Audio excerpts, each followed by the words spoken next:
OGAccountability.com. And we're back. We're sitting here this morning with Liz and Joe on our Thursday sit-downs, and we're talking about something I'm sure everybody that is listening has dealt with it in one way or another, and that's resentments. We just got done talking about self-resentment, and self-resentment it's a prison. It'll hold you back from going places, getting things done, because you start recognizing situations and then you don't want to be that person again. So I think people that have battled addiction, out of that fear, that's why they become isolated.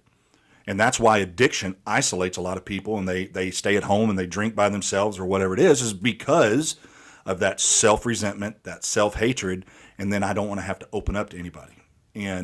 But not only in life are you going to deal with resentments towards yourself, things you've done, there's going to be resentment in relationships, whether it's spousal, boyfriend, girlfriend, friends, relationship as a parent, with parents, with your kids. There's a lot of resentments. And growing up in a pastor's home and working with the church for years, I cannot tell you the alarming rate of how many, and it's in the hundreds, of funerals that we've done, and we've gone and seen somebody on hospice, somebody in the hospital, and to hear somebody in their 60s, 70s say, I wish I would have blank. One of my really good friends, mentors, was my teacher in high school. Do you remember Richard Sears? Mm-hmm. So Richard Sears and I ended up working together for many years, collaborating together at the high school. Mm-hmm. And whenever he passed away, I was actually there when he passed away. Mm-hmm. I would go and sit with him at his house, and he was under hospice care. And one day he asked for his kids to go in the other room.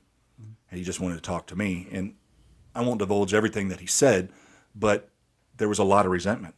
And he said something that has stuck with me, and he asked me to share it with his son and his daughter at the service we had there for him, the memorial service. And it was this: the greatest return rate you will ever get is investing in your kids and your family.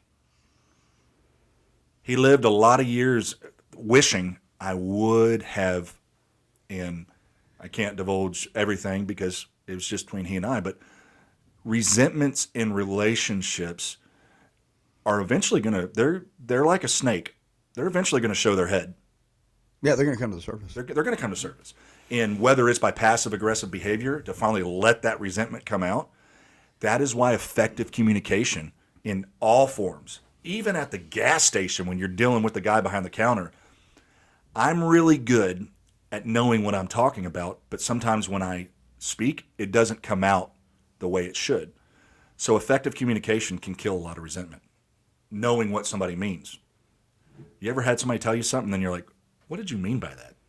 Communication is everything. Like, I heard that a long time ago, somebody making a case for why communication is literally everything in life, and especially in relationships. And I've just never forgotten it. And it really is the truth. Communication gets rid of everything. Everything is an assumption. Like, resentments are based on assumptions. Sometimes they're based on, especially in a parental situation, or like a really deep, like a spouse that did you wrong or something. It can be more than that. But a lot of the time it's just miscommunication. You're assuming something because you haven't been told that it's something else. And if we would communicate more with each other, just as human beings, we could avoid a lot of pain. I really believe that. Yeah, 100%. Happens. Look, every day, right, there's interaction between Tia and I, right?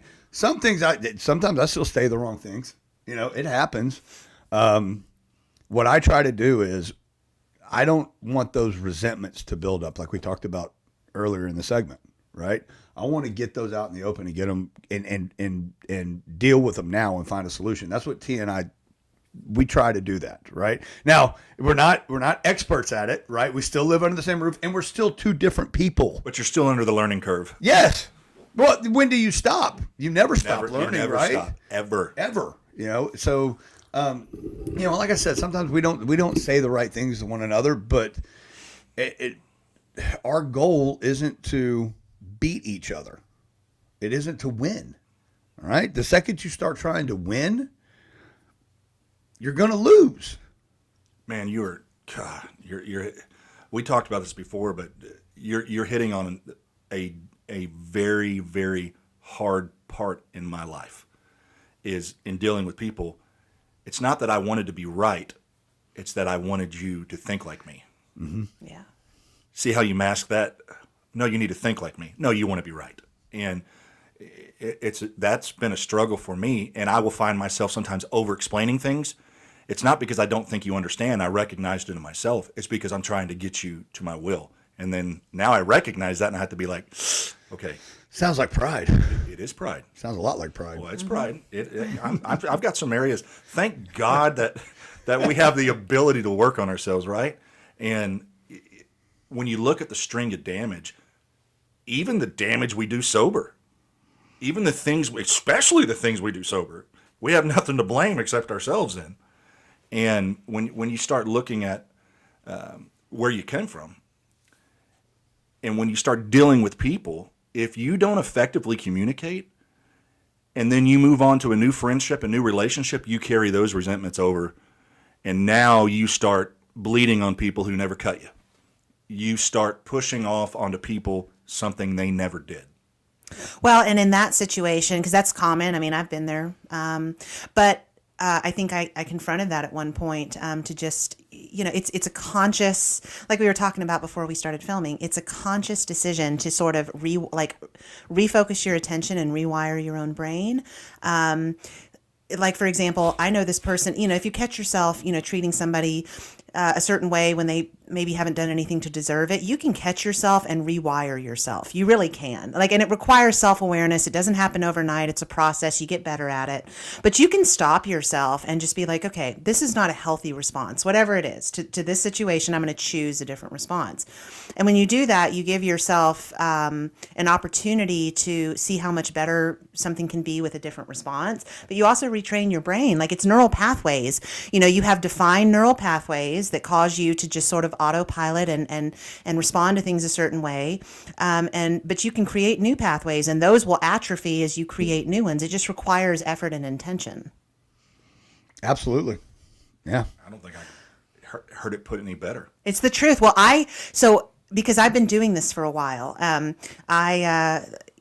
like I said before, I noticed that I had sort of an abnormal attachment issues for a while in my life because of some stuff I went through as a child.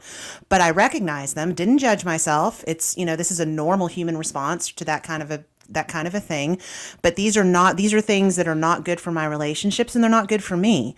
They're a response to trauma. So this is the more appropriate response. And we're going to choose this response, even when it feels uncomfortable. And it doesn't feel uncomfortable for that long. It feels uncomfortable when you're first pushing out that new pathway, and the more it's like a path. The more you tread it, the easier it gets and the more clear it gets. And just eventually that's the way. And the other way gets overgrown and you don't take that way anymore. Absolutely. You get reconditioned. That's right. And you can do it. You can choose it. Mm-hmm. And that's the thing, is we get so set in our ways, we're conditioned to that way of thinking. That's right. Right. And the second that you want to alter that path and you want to take a different approach, it's uncomfortable. It's uncomfortable because that's not what you're conditioned to do. Right. But again, you have to face that fear. You have to get through that discomfort. Make a choice, think it through. Yes. That's what's helpful about it. It's like, okay, I recognize that this response is it's not in my best interest. It's not really appropriate, whatever it is. And you can kind of get some clarity about okay, well, where did this come from? But you can choose a different response. And it's a conscious effort that totally reframes the way you see yourself and the way it's a choice to approach life differently. Yes, it is. And once you start approaching that, it becomes easier. Yes, it does. It becomes easier to take that approach, and not only just your relationships, but everything you do in life. Well, courage is not the absence of fear; it's moving forward in spite of it. Even when you're still. Even if it's okay, this is scary and this is really upsetting. It's not easy, but I know I need to do it. Well, that's what courage is. Yeah, you're 100%. True. Yeah, you're 100% correct. When you talked about conditioning, that comes from our law enforcement, our military. Training. And when you feel overwhelmed or you get in a bad situation, your training takes over. You get conditioned. And like Liz said, you can condition yourself to overcome certain things. And when you recognize it, go, okay, I recognize that pattern now. And I think life is a series of patterns. It really is. Yeah, and it's funny when you recognize that in the moment, right? Whenever you recognize it in the moment, and you're like, "Wait a second, Yeah. I've done this before," right? I remember I can play this tape forward and see where this goes, right? So I need to take a different approach this time. And look, we're not perfect. I still do it to this day. I mean, even with T and I and other relationships that I have, whenever you recognize it. You make that change, and then you just start to treat people different on a daily basis. Yes. No, absolutely. Yep. And I think what avoids people in resentment and from healing is having to face the damage they've done. So there is something in the big book that talks about this, and I've seen it, unfortunately, and it is true. There are some unfortunates. It talks about the unfortunates that just simply can't be honest with themselves. And I've met a few, and it is sad. But it seems to be, from what I've seen, the people that are like that, they just, for whatever reason, cannot either own up to what they've done. They can't face their past. They can't be honest with themselves. And if you can't be honest with yourself, you can't change what you don't acknowledge. You can't grow. Right. So, Can't grow. but there are some people that seem genuinely incapable of, what does it say? Genuinely incapable of developing a manner of living which demands rigorous honesty. Oh yeah. And that's what it is. Yep. Honesty is void if you're not honest with yourself. If you can tell other people the truth, but you just constantly lie to yourself. Well, maybe, I don't know really what it is, because thankfully I'm not one of these people, but it seems to be, maybe, oh, I did this terrible thing and I can't, whether they realize it or not, like maybe you just can't own up to the fact that you did this terrible thing, even if it's not indicative of who you really are. It was a terrible thing that you did when you were using that you're going to have to deal with, and but for whatever reason, they don't seem to be able to face it, and you can't force them to. Yeah.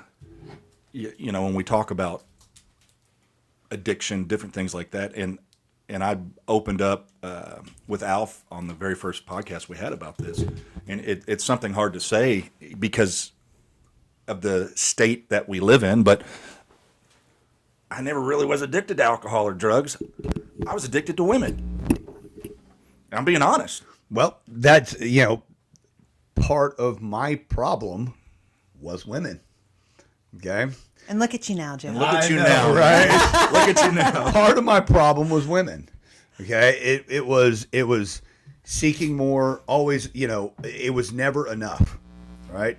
I may start drinking at home. Right. And it's like, why do this? There's no girls here. Right? I mean, and so then what would happen? I'd go out drinking and get a DWI.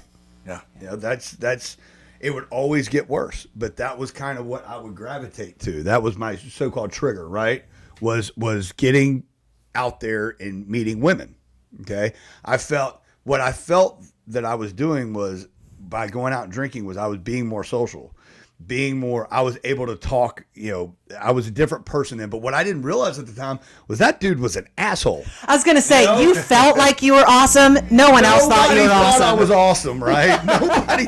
I thought I was hilarious and sexy and funny, and everybody liked it. No, somebody. I saw a reel somebody posted, and you told me about the movie, but somebody posted from Wolf of Wall Street, and Leonardo DiCaprio was like, "Oh, I went out for a few drinks," and then it zooms to what actually happened. That was 100%. Waking up in the morning and realize that I've rounded off all my quarter panels. That's exactly what it was. And I hope everybody's okay. Yeah, that's a very good point. I would wake up in the morning not realizing what I had done the night before, which leads to resentment. Or finding out what I did. And that's even worse. Yes, finding I'd out almost what I rather did. not know. Yeah. Yeah. But there was but I needed that pain. Me too. But like back in those days, it's like, I'd rather not know because I know it was terrible. Towards the end, I mean, I don't think it's too different for a lot of people. But for me, towards the end, it was just, I knew I had a problem. I knew I needed to quit, and I knew I couldn't. And not knowing avoids accountability. Right. Yeah. Don't make me accountable. And I knew that I was doing things I didn't want to know about, and that I needed to quit and couldn't. And God is what saved me, because that's how low it was towards the end. the amount of things that we carry over into friendships, relationships. And a lot of times we bring that animosity over and we don't even realize we're doing it. Just like, I've been single. I don't mean this literal, but I have such a amount of work that I need to do in my life from my self-hatred, self-loathing from my past. And, some people may look at it and be like, well, that wasn't that bad. No, it was bad to me. All that matters. Anytime you hurt people, it's detrimental. Yes. Anytime you hurt people, I don't care what it is. I don't care if you're a coach on the ball field and you have it out towards some guy's son and you smear that kid into the ground. Hurting people is never good. And when you realize and you have to be accountable for that hurt, then you do have to make amends. You're like, you know what? I need to help people. I need to, and I have some people I'm accountable to that I know that I can talk to. But when you carry that animosity around, and when I say animosity, it's not towards people. It's in you the second you start a conversation. That animosity is right here.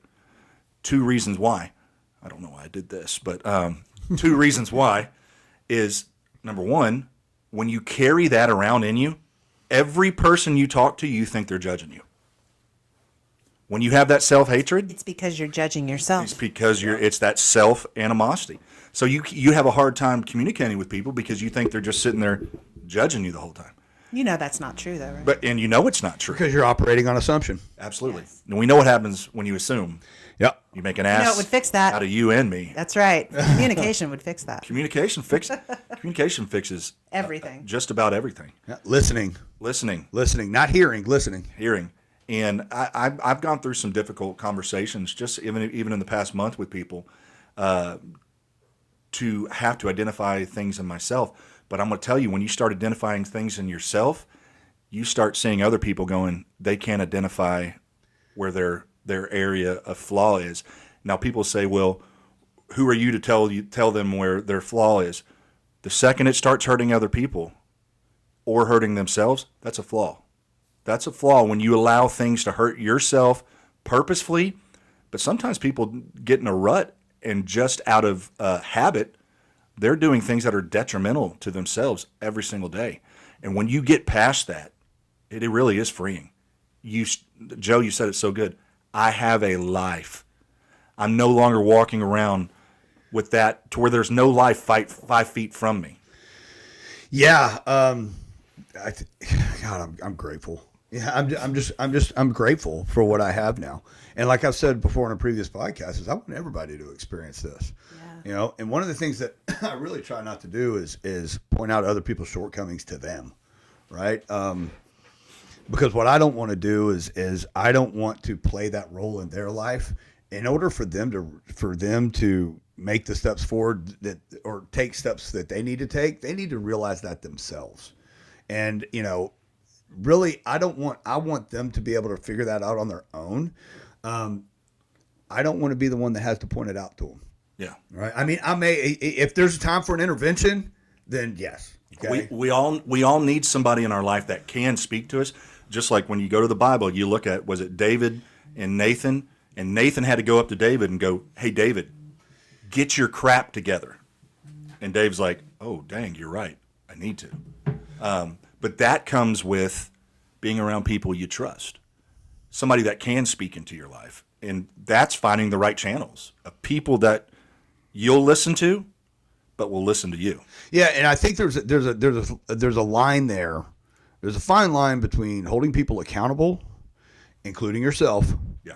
Okay, and pointing out another person's character defects. Well, that right? usually never goes well, and it doesn't. No. And it's like you said, it doesn't sit the way that it needs to in order to be catalytic for change anyway.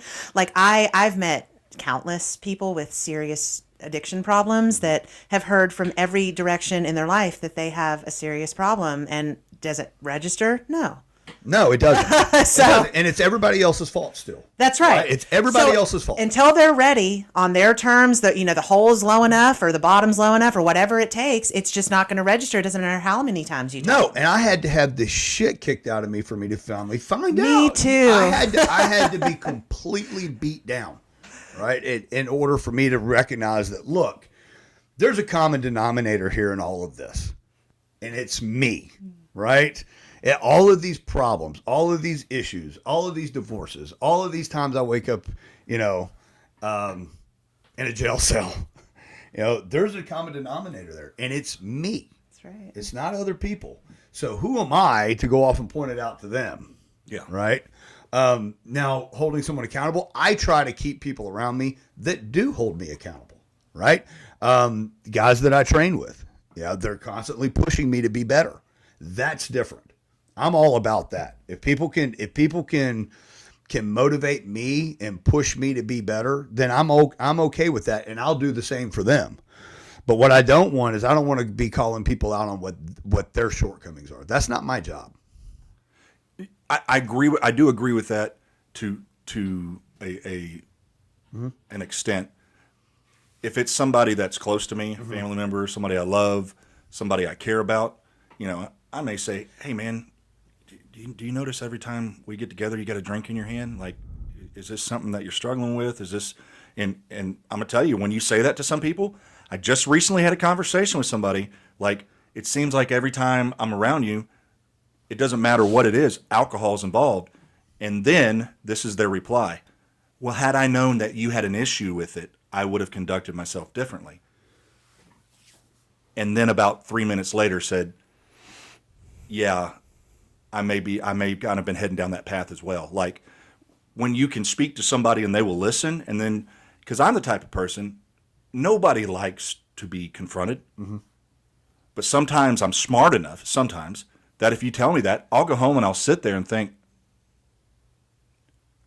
man, they're right.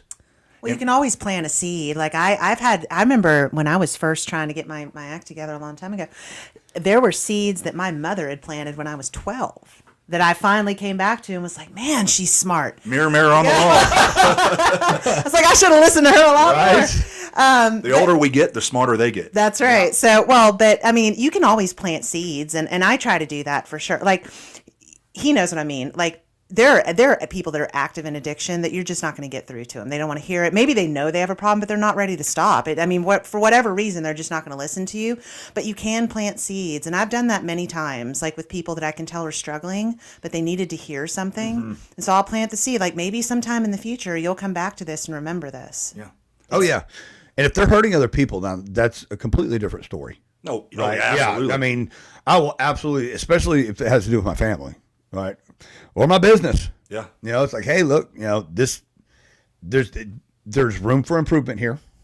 And, you know, maybe you need to identify some of this stuff and see where it's affecting your life. You know, if it has to do with my family, my business, then yes, I will say something, right? But what I don't want to do is I don't want to sit there and start picking someone apart. Yeah. Because I think that's going to eventually, that may not be what's best for them. And when you do that, I can speak from experience. Mm-hmm. It's because there's a character flaw right here. Ah, yes. That's what righteousness. It is. It's a character flaw. Yes. And now, I agree with you. I think it's different. Like, if it's family, you know, somebody that's vetted and you're vested with. Mm-hmm. And, you know, I was sharing with y'all before we started recording. I don't have a problem sharing this. I don't know if y'all notice anything different, like when you walk in my house. Before, man, there was like whiskey. I had collected all these whiskey bottles and all these different things. I had people buy me, you know, expensive bottles of whiskey. The bottle may last me 3 months. It may last 3 days. But, you know, I had all this stuff, and doing self-reflection after dealing and talking with people, I'm like, I'm like, isn't it funny how, like, I'd have a glass of wine once every 2 weeks, a drink maybe once every 3 weeks, turned into a drink every time I went to dinner, turned into a drink every time I got home off of work, just to relax. And alcohol really is a thief when you allow it to become something in your life that you turn to take you out of reality. Take you out of self. Out of self. Yeah.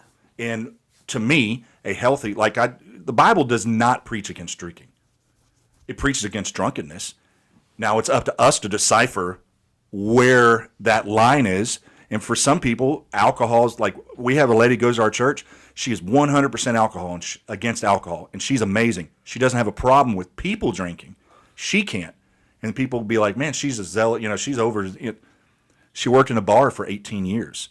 She served alcoholics for no longer than that, over 20 years, served on a daily basis to where she saw the damage that it did in so many families' lives. She's like, I can't be any part of it.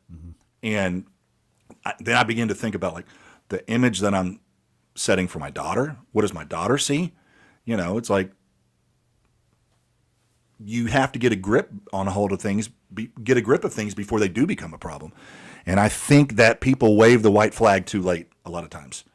If we could have somebody in our life that could speak to us, but resentment, self-resentment, resentment in relationships will keep you from listening. I'm not going to listen because you did X. Oh yeah, while they're trying to explain, or while they're trying to say something to you, you're thinking, well, you did this, and you did that. Hey, I'm a pastor's kid. Trust me, everything Yeah. everything I did was under the microscope. Well, what about you? You've done those things before. So here's our next topic that we'll kind of move into, and this one's going to be fun.